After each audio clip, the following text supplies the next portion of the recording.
নাটকের আর্টিস্টদের নাটকেই মানায়। নাটকের আর্টিস্টরা হচ্ছে সিনেমায় ভালো কিছু কখনোই করতে পারে না। যার সাবিলা নূরের জায়গায় আমি থাকতাম তাহলে যদি ভালোই হতো, অবভিয়াসলি আমাদের ডিরেক্টর যিনি আছেন রায়হান রাফি, সে তো খুব ভালো বোঝেন বা কাকে নিতে হবে কাকে না নিতে হবে। ভালো হলে তো আমাকেই নিত, অবভিয়াসলি সেটা ভালো। যেহেতু সাবিলা নূর খুব ভালো কাজ করছে, তাদের মনে হয়েছে যে সাবিলা নূরকে নেওয়া উচিত, তারা নিয়েছে। আমার সাবিলা নূরের কাছে কোনো আশা প্রত্যাশা নেই, কারণ আমি তার সিনেমা কখনো দেখিনি। নাটক ছাড়া আমার কখনোই কিছু দেখা হয়নি। যদি একটু নাটক নাটক মনে হবে যখন সিনেমা দেখতে যাব, কারণ একটা জিনিস দেখবেন কি, যে নাটকের আর্টিস্টদের নাটকেই মানায়। নাটকের আর্টিস্টরা হচ্ছে সিনেমায় ভালো কিছু কখনোই করতে পারে না, যার কারণে আমি নিজেই এখন নাটকে ইন করছি না। কারণ আমি যদি যাই ডিরেক্ট, আমি মিউজিক ভিডিও থেকে আমি সিনেমায় যাব, আমি যদি মুভিটা দেখি সেটা শাকিব খানের জন্যই দেখি। না না, নায়িকা হিসেবে সে কখনোই পারফেক্ট না। কারণ নায়িকা হতে হলে নায়িকার মতোই হতে হবে। নায়িকা কারা? নায়িকা হচ্ছে কেয়া পায়েল, তানজিন তিশা, তারপর আরো কিছু কিছু নায়িকা আছে, এরা হচ্ছে জাত অভিনেত্রী, বুঝেন, তারা হচ্ছে এইগুলা। বাট সাবিলা নূরকে না, আমি জানি না খারাপ লাগবে কিনা, বাট ওকে না নাটকেই মানায় না। সিনেমাতে কিভাবে মানাবে আল্লাহ জানে। ভাই, সে যেহেতু ভালো ভালো কাজ করছে আর তাকে যেহেতু এত বড় একটা সিনেমায় কাজ করা হয়েছে, তাহলে সে অবভিয়াসলি নায়িকা। কিন্তু তাকে সিনেমায় কেমন লাগবে সেটা আমি গ্যারান্টি দিয়ে বলতে পারবো না। অবভিয়াসলি সেটা শাকিব খানই কাঁপাতে পারবে। আর যেহেতু শাকিব খানও আছে এখানে, কিন্তু সাবিলা নূর যে একা আছে তা না, এখানে কিন্তু জয়া আহসান আপু আছে। তো দুইজন মিলে আমার মনে হয় যে ভালো করবে। আমার কাছে মনে হয় এখন যাদের ডিভোর্স হয় অবভিয়াসলি তারা এটা জানবে, আমি তো জানবো না, কারণ আমার এখনো হয়নি। কেন হয়? ওই যে মনের বন্ডিংটা থাকে না, বা অনেক সময় দেখা যায় যে দুজনের মত একসাথে একত্রিত হচ্ছে না। তো মিডিয়া যেহেতু কাজ করে, ছেলে হোক সেটা মেয়ে হোক, আমার মনে হয় যে বিয়ে না করে সিঙ্গেল থাকাই ভালো, তাহলে আর মিডিয়ায় কাজে ব্যাকগ্রাউন্ড ঘটবে না। তো ডিভোর্সের অনেক কারণ রয়েছে, সেটা তারাই জানে ভাই। এটা কোনো কথা? লিভিং যারা করে, আমি মনে করবো তারা ইসলাম ধর্মের কেউ না যারা লিভিংটা করে। আমাদের যুগে, আমাদের মা চাচিদের যুগে কি হতো, দেখতে আসতো, দেন বিয়ের ডেট দিয়ে যেত, তারপর বিয়ে হতো। সেই সম্পর্ক কি টিকে নেই? আপনার মনে হয় সেই সম্পর্ক আজীবন টিকেছে? এখন মোবাইলের যুগ, এখন ছেলেমেয়েরা ফেসবুকে টেক্সটিং করে, চ্যাটিং করে, ভিডিও কলে কথা বলে, অডিও কলে কথা বলে। তো এরকম করতে করতে একটা সময় দেখা যায় ইন্টারেস্ট হারিয়ে যায়। তো লিভিংটা আমার মনে হয় কোনো কিছু সমাধান না। এটা না করে ডিরেক্ট বিয়ে করে ফেলা। যারা ওপেনে হচ্ছে লিভিং করে, আমি তাদেরকে কখনোই সমর্থন করি না। যেমন ওপেনে যারা লিভিং করবে, যারা সমকামিতা হচ্ছে সাপোর্ট করবে, বা যারা ডিভোর্স, অনেক মেয়ে থাকে না, মিডিয়া অনেক নায়িকা 4-5টা করে ডিভোর্স হয়, আমি তাদেরকে কখনোই সাপোর্ট করি না।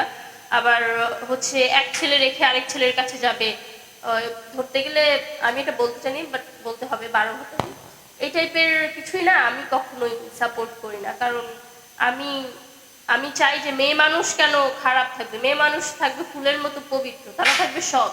তাদেরকে নিয়ে যাতে আরেকটা ছেলে কথা বলতে না পারে, মেয়ে মানুষ এরকম থাকবে।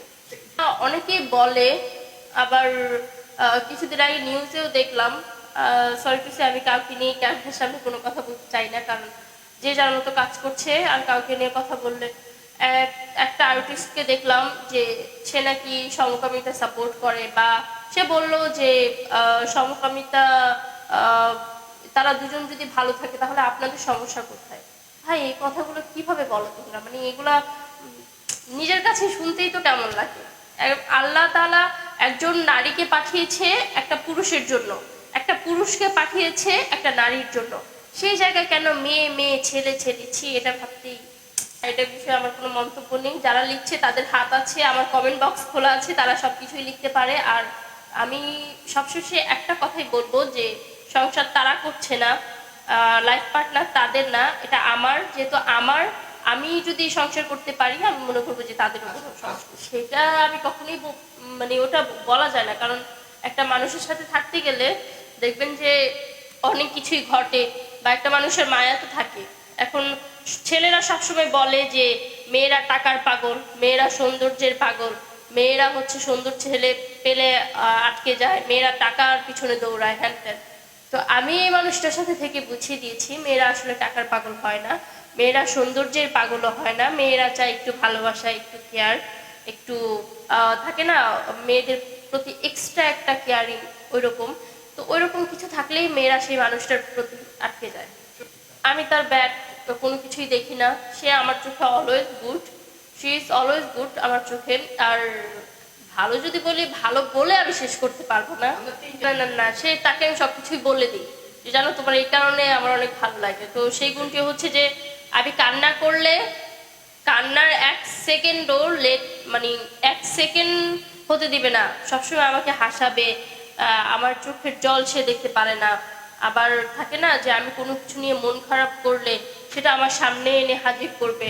বা অনেক সময় দেখা যায় রাত 2টা বাজুক 3টা বাজুক, আমার একটু মুড সুইং হয় যে আমি এটা খাবো এটা খাবো, এই জায়গায় যাব ওই জায়গায় যাব। তো ও সবসময় ওইগুলো ফলো করে, আমার সব ইচ্ছা পূরণ করে, আমি না চাইতেই আমাকে অনেক কিছু এনে দেয়। তো আমার কাছে ভালো লাগে যে হয়তো ছেলেটা শূন্য পকেটে, বাট আমাকে কোনো কিছুতে অপূর্ণ রাখে না, আমাকে সবসময় পরিপূর্ণ করে রাখে। আর টাকার কাছে যারা বলে যে ভালোবাসা হেরে যায়, আমি বলবো যে তারা মাত্র নতুন নতুন টাকার মুখ দেখছে।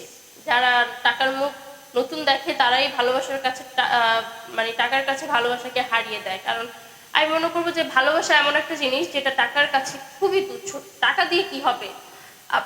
আপনার আজকে একটা অনেক বড় একটা বাড়ি হবে, ধরেন বিএমডাব্লিউ একটা কার হবে, আপনার হাতে থাকবে iPhone 16 Pro Max, আপনি যখন যেখানে যেতে চান আপনি তখন সেখানে যেতে পারবেন, কারণ যে আপনার কাছে টাকা আছে।